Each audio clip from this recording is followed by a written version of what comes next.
আসসালামু আলাইকুম। আজকের এই ক্লাসে আমি আলোচনা করব বিভক্তি নিয়ে। কারক এবং বিভক্তি দুইটা ওতপ্রোতভাবে জড়িত একটা টপিক। বিভক্তি বুঝতে পারলে কারকটা আপনার জন্য খুবই সহজ হয়ে যাবে। কেননা কারকের প্রশ্নে আমরা দেখে থাকি যে প্রশ্ন দেওয়া থাকে এরকমভাবে যেটি কোন কারকে কোন বিভক্তি। তো বিভক্তি ক্লাসটি করলে আপনার জন্য সেটি কারক শেখা অনেক সহজ হয়ে যাবে। তো তাহলে আমরা বেশি দেরি না করে শুরু করা যাক। প্রথমে জেনে নেওয়া যাক যে বিভক্তি কাকে বলে। তো বিভক্তি হচ্ছে যদি কোনো বর্ণ বা বর্ণ সমষ্টি শব্দের শেষে যুক্ত হয়ে বাক্যে সম্পর্কে স্থাপন করে তখন ওই বর্ণ বা বর্ণ সমষ্টিকে বলা হবে বিভক্তি। একটু এক্সাম্পলের দিকে যদি যাই, এখানে আমি একটা বাক্য লিখেছি যে লাঙ্গল ভালো চাষ হয়। এই বাক্যটা কখনোই একটা অর্থবহ বাক্য হতে পারে না বা মনের ভাব সম্পূর্ণরূপে প্রকাশ করতে পারে না, কেননা লাঙ্গল ভালো চাষ হয় এটা কখনো বাক্য হলো না। কিন্তু যখনই আমি একটু লিখব যে লাঙ্গলে ভালো চাষ হয়, তখন একটা মনের ভাব সম্পূর্ণরূপে প্রকাশ পেল। আবার এই বাক্যটা যদি অন্যভাবে লিখি যে লাঙ্গল দিয়ে ভালো চাষ হয়, তো এই যে এখানে লিখতেছি যে লাঙ্গল দিয়ে ভালো চাষ হয় বা লাঙ্গলে ভালো চাষ হয়।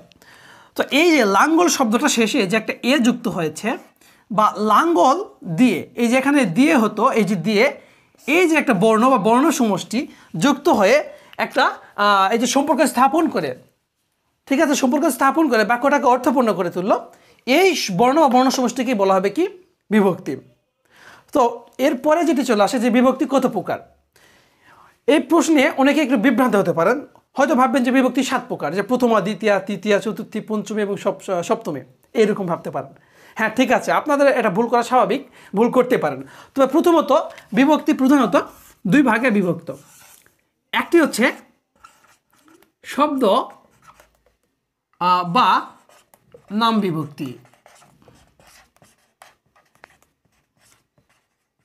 আর 2 নম্বর হচ্ছে ক্রিয়া বিভক্তি।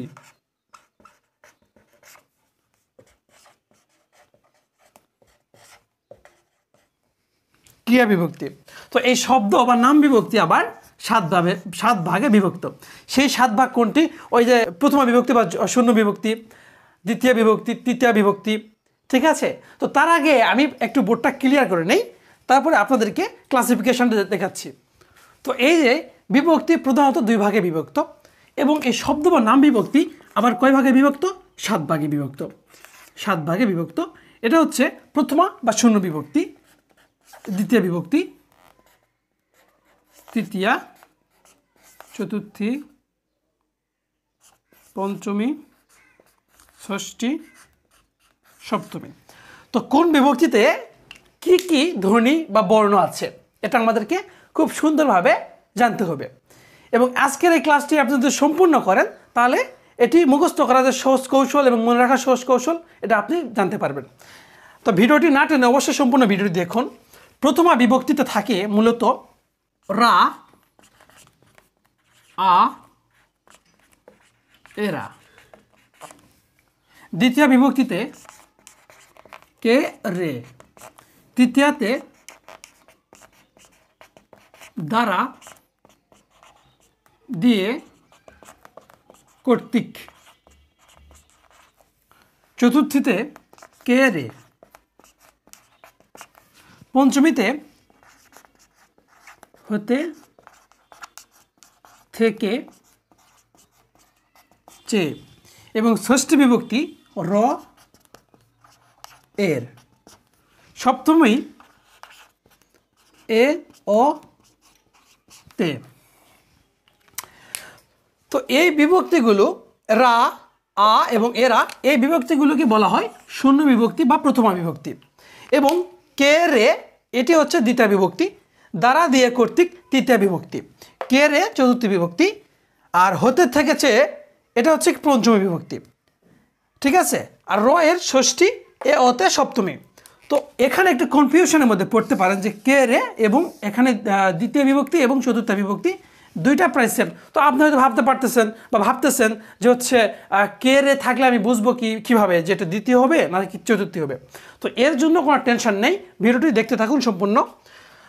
দেখুন, এই চতুর্থ বিভক্তি মূলত কারকের ক্ষেত্রে শুধুমাত্র কারকের ক্ষেত্রে সম্প্রদান কারকে হবে। সম্প্রদান কি কারকে? সম্প্রদান মানে সম্প্রদান কারকে যদি কে অথবা রে থাকে তাহলে বুঝতে পারবেন সেটি চতুর্থী বিভক্তি, বা আপনি কোনো চিন্তা ছাড়াই সেখানে কি দেবেন? চতুর্থী বিভক্তি। যেমন আমি যদি বলি শিক্ষককে সালাম দাও,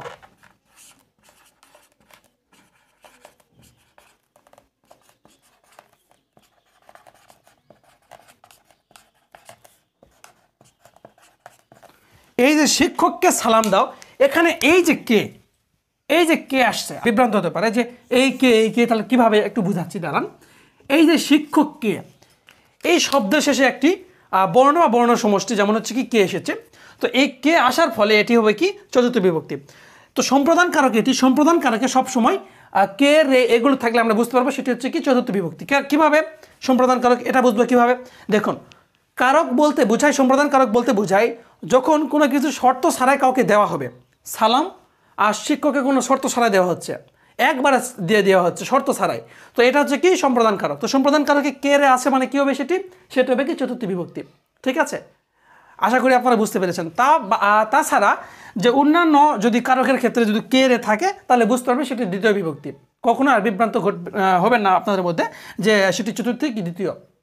যদি না বুঝতে পারেন ভিডিওটা একটু পজ করে একটু ব্যাকে যান, ব্যাকে গিয়ে ভিডিও আবার পুনরায় দেখতে পারেন। তো এগুলো মনে রাখার যে কৌশল সেটা আমি একটু বুঝে দিচ্ছি। এবার মনে রাখবেন যে হচ্ছে কে রে দ্বিতীয়া, আর তৃতীয় বিভক্তি কেমন মনে রাখবেন? যে দ্বারা দিয়া কর্তৃক। মনে করে ধরেন আপনি এবং আপনি ধনী মানুষ, ঠিক আছে, আপনি এবং আপনার স্ত্রী ধনী মানুষ, তো আপনাদের বাসার কাজগুলো তো আপনি নিজে করতেছেন না, মানুষের দ্বারা করে নেবেন, তো সে তৃতীয় ব্যক্তির দ্বারা করে নিচ্ছেন। তো এই জন্য তৃতীয় বিভক্তি হবে কি? দ্বারা দিয়া কর্তৃক, মানে কারো দ্বারা, ঠিক আছে, কাউকে দিয়ে, কারো কর্তৃক কাজ। তো তাহলে মনে রাখবেন কীভাবে? দ্বারা দিয়া কর্তৃক তৃতীয়া, আর কে রে চতুর্থী, ঠিক আছে। আর এমনি মনে রাখবেন ছন্দের মাধ্যমে যে হতে থেকেছে পঞ্চমী, র এর ষষ্ঠী, এ অতে সপ্তমী। তাহলে আরেকবার আমি রিপিট করি, এভাবে আপনারা পড়ে সহজে মনে রাখতে পারেন। যেমন আ, রা, এরা এগুলো থাকলে কী হবে? শূন্য বিভক্তি। তাছাড়া কে রে এগুলো থাকলে দ্বিতীয় বিভক্তি। দ্বিতীয় বিভক্তি কখন বসবে? যখন অন্যান্য কারক থাকবে সম্প্রদান ব্যতীত, তখন হবে কি? কে রে বসলে আমরা বুঝতে পারবো সেটি দ্বিতীয় বিভক্তি। আর তৃতীয় বিভক্তি দ্বারা দিয়ে কর্তৃক, এই শব্দগুলো যেমন হচ্ছে তখন বললাম যে হচ্ছে লাঙ্গল দিয়ে ভালো চাষ হয়, ঠিক আছে। তো এই যে দিয়ে, এই দিয়েটা হবে কি বিভক্তি? কোন বিভক্তি? তৃতীয় বিভক্তি। তো এই যে দ্বারা দিয়ে কর্তৃক থাকলে তৃতীয় বিভক্তি, কে রে চতুর্থী, হতে থেকেছে পঞ্চমী, র এর ষষ্ঠী, এ অতে সপ্তমী, ঠিক আছে। কনফিউশন 3 থেকে 4টার মধ্যে হয় যায়, যেমন হচ্ছে হতে থেকেছে পঞ্চমী, দ্বারা দিয়ে কর্তৃক তৃতীয়া, র এর ষষ্ঠী, এ অতে সপ্তমী, র এর ষষ্ঠী, হতে থেকেছে পঞ্চমী, দ্বারা দিয়ে কর্তৃক তৃতীয়া। এমনি করে বারবার পড়লে আপনারা এটা সহজে মনে রাখতে পারবেন, আর কখনোই ভুল হবে না। আর এই ক্লাসটি সম্পর্কে আপনাদের গুরুত্বপূর্ণ মতামত অবশ্যই কমেন্ট বক্সে জানাবেন। ভিডিওটি ভালো লাগলে লাইক করুন এবং চ্যানেলটিকে সাবস্ক্রাইব করে দিন। আর ভিডিওটি আপনার বন্ধুদের সঙ্গে শেয়ার করতে ভুলবেন না। আমি এর পরবর্তী ক্লাসে ইনশাআল্লাহ কারক নিয়ে আলোচনা করব। ততক্ষণ পর্যন্ত সুস্থ থাকুন। আসসালামু আলাইকুম।